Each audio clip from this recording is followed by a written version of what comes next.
পাপ ছাড়া এমন কোন লোক এখানে আছি? বিশ্বনবী বলেছেন কুল্লুকুম খাত্তাউন, তোমরা সবাই পাপী, সবাই।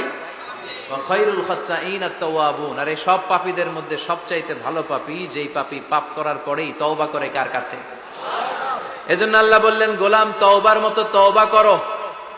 ভুল করো নাই, অন্যায় করো নাই, এমন কোন মানুষ দুনিয়ার বুকে নাই। প্রত্যেকটা মানুষের ভুল আর অন্যায় আছে না নাই? বিশ্বনবী বললেন, তোমরা সবাই ভুলকারী, তোমরা সবাই অন্যায়কারী, তোমরা সবাই পাপী। আর এই পাপীদের মধ্যে সবচাইতে শ্রেষ্ঠ পাপী হলো যেই পাপী পাপ করার পরে তওবা করে। কার কাছে? কত পাপ আমরা করছি, কোনো হিসাব আছে? জেনে না জেনে, ইচ্ছায় অনিচ্ছায়, শিরকে বেদাতি, লক্ষ লক্ষ পাপ।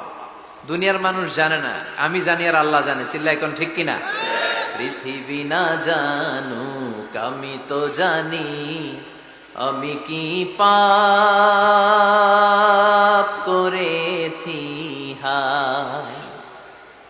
পৃথিবী না জানুক আমি তো জানি, আমি কি পাপ করেছি হায়।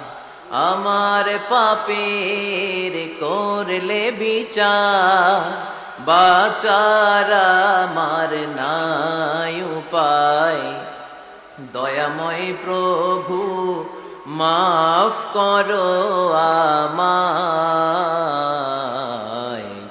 মাফ করো আমায়। পড়েন আমিন। পাপ ছাড়া কেউ নাই, সবাই পাপী, সবাই পাপী। শুধু আমি পাপী না, আমার বাবা পাপী, আমার দাদা পাপী, আমার 14 গোষ্ঠী পাপী। চিল্লায় বলেন ঠিক কিনা? এজন্য রব্বুল আলামিন বলেন, ইয়া আইয়ুহাল্লাযীনা আমানু তুবু ইলাল্লাহি তাওবাতান নাসুহা। ও গোলাম, তওবা করো। তওবার মতো তওবা করলে তোমাদের জিন্দেগীর সব গুনাহ মাফ করে দিবে কে? কুল ইয়া ইবাদিয়াল্লাযীনা আসরাফু আলা আনফুসিহিম লা তাকনাতু মির রাহমাতিল্লাহ ইন্নাল্লাহা ইয়াগফিরুয যুনুবা জামিআ ইন্নাহু হুয়াল গফুরুর রহিম। সুবহানাল্লাহ পড়েন। আল্লাহ ডেকে বললেন, গোলাম যারা জুলুম করেছো, নফসের উপর জুলুম করেছো, অন্যায় করেছো, পাপ করেছো, আমার রহমত থেকে নিরাশ হয়ো না। ক্ষমার মতো ক্ষমা